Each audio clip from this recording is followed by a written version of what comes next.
जब तक आप 5 डायमेंशंस ऑफ टाइम, वक्त की 5 सिमतों को नहीं समझेंगे, ना आपको अल्लाह ताला की ज़ात ठीक से समझ में आएगी, ना आपको खुद अपना आप समझ में आएगा, ना कुरान ना दीन, कुछ भी समझ में नहीं आएगा। लीजिए मैं बड़ी क्विकली आपको समझाने की कोशिश करता हूँ। 0 डायमेंशन होती है जब एक ही जगह आपके ऊपर कोई चीज हो, बिल्कुल फ्लैट हो, बिल्कुल यहाँ पे ये मेरी ये स्किन के ऊपर। 1 डायमेंशन होती है जब वो एक ही डायरेक्शन में मूव कर सके, जैसे ट्रेन होती है। 2 डायमेंशन होती हैं जब वो एक ऐसे प्लेन पे एक ही सरफेस पे मूव कर सके, जैसे कैरम बोर्ड की जो टिक्की होती है जो वो ऐसे ऐसे मूव करती है, वो 2 डायमेंशन है। 3 डायमेंशन हमारी है जिसमें हम एग्जिस्ट कर रहे हैं, यूं भी हैं हम, यूं भी हैं और यूं भी हैं। ठीक है, ये 3 हो गई।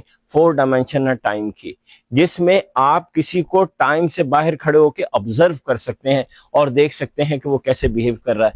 मसलन कि आप इस दरख्त को देखें, आप ये समझें कि ये अभी तक इतना बड़ा है, इसने अभी तक इतनी हाइट पकड़ी है, लेकिन हम इसको फ्यूचर में भी देख रहे हैं, स्टार्ट टू लेके एंड तक जहां तक ये पहुंचा है ये हमारे सामने है।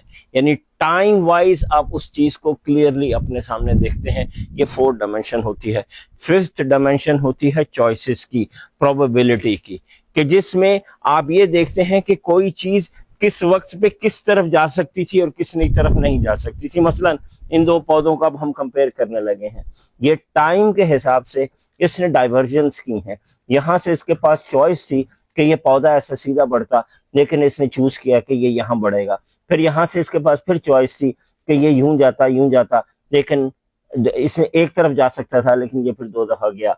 ये जो इसकी चॉइसेस हैं ये अल्लाह ताला ने कर दी हैं, लेकिन इंसान के पास ये चॉइस होती है। ये उसकी 5th डायमेंशन है।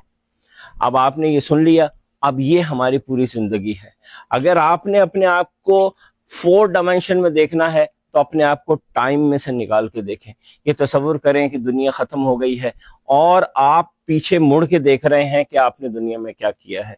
5th चॉइस ये है कि आप वो सारे डिसीजंस पे गौर करें कि आपने लाइफ में क्या क्या किया है, और उसके बाद आपको अल्लाह की ज़ात, नबी पाक के सारे जो फेल थे, जो उन्होंने काम किए, वो कुरान हदीस सब समझ में आ जाएगा।